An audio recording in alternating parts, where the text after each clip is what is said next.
Em novembro de 1961, na região da cidade de Minot, estado de Dakota do Norte, Estados Unidos, Paul Miller e mais 3 amigos estavam se preparando para voltar para casa após um dia de caça.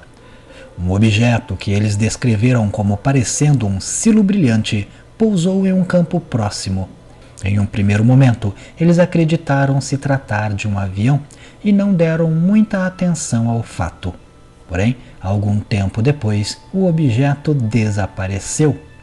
Paul e seus 3 amigos então perceberam que não se tratava de um avião, pois um avião não iria desaparecer desta forma, sem fazer nenhum barulho no momento da decolagem. Os 4 estavam já indo embora quando o objeto reapareceu.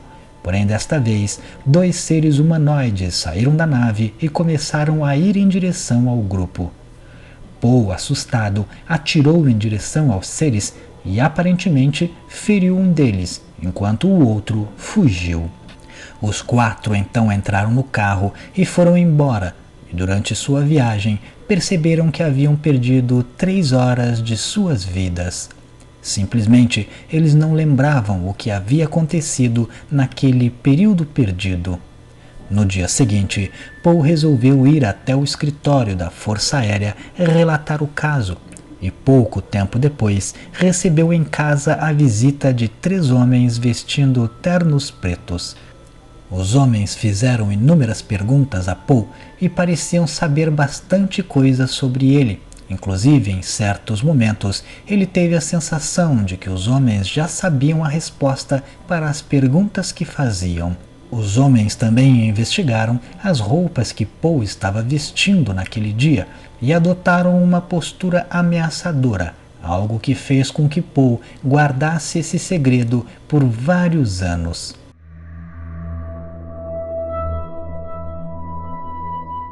No dia 15 de junho de 1964, na cidade de Lynn, no estado de Massachusetts, William Angelos, de 20 anos, estava em seu apartamento com sua mãe quando, por volta das 11h10 da noite, ambos ouviram um som alto e latejante, semelhante a um motor a pistão com mau funcionamento.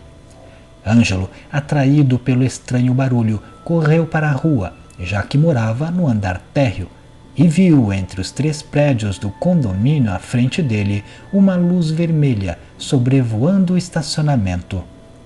Após alguns segundos de observação, ele percebeu que esta luz estava localizada abaixo de um grande objeto. O OVNI era quase incolor, sendo muito difícil percebê-lo a olho nu. O objeto possuía o formato de disco, estava a cerca de 6 metros de distância de William e a cerca de 3,5 metros acima do solo.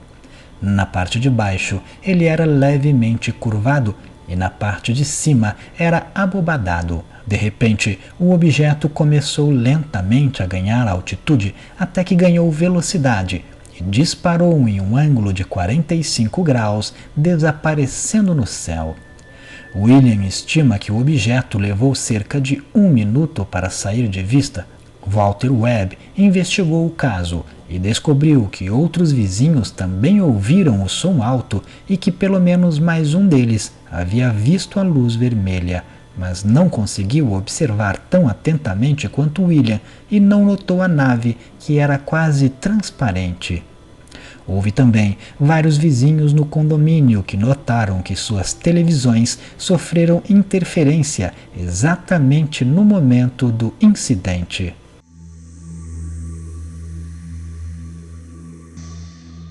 No dia 29 de junho de 1964, próximo à cidade de Lavonia, estado da Geórgia, Estados Unidos, o empresário Belfort Prahan estava voltando para casa de carro quando foi surpreendido por uma luz muito forte vinda do céu em direção a ele. Rapidamente, o objeto se aproximou do veículo e se revelou sendo em forma de disco na cor âmbar. O objeto possuía cerca de 2 metros de altura por 1,5 metro de largura.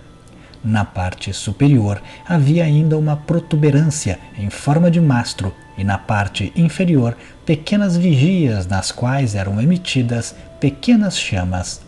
A nave estava girando e emitia um som que Belfort comparou com 1 milhão de cobras. A nave estava voando próximo ao carro e de repente desapareceu, reaparecendo em seguida bem em frente ao carro, a cerca de 1,5 metros dos faróis.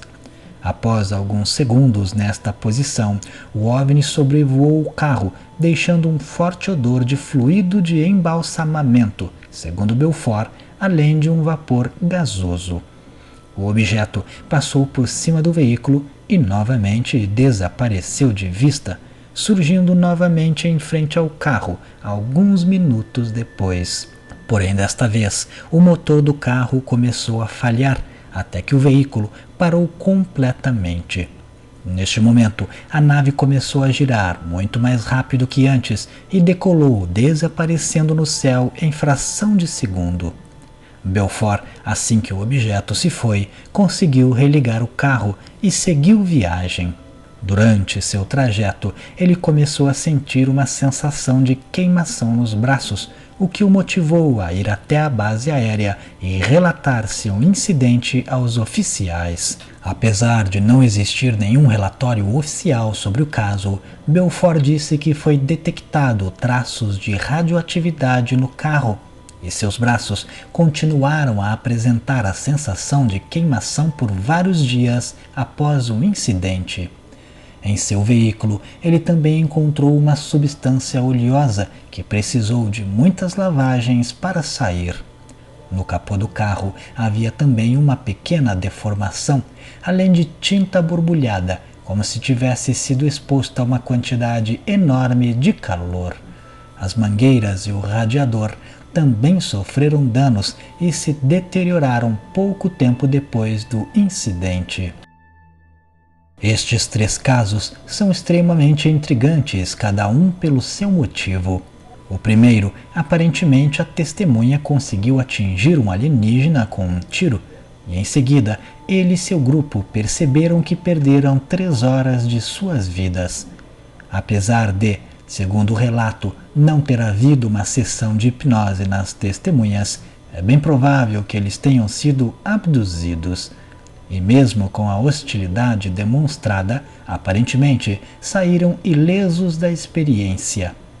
Homens de preto visitaram a testemunha principal que disparou contra os seres e estavam especialmente interessados em suas vestimentas, sinal que algum vestígio poderia talvez ser encontrado ali e os agentes queriam se livrar dessas provas.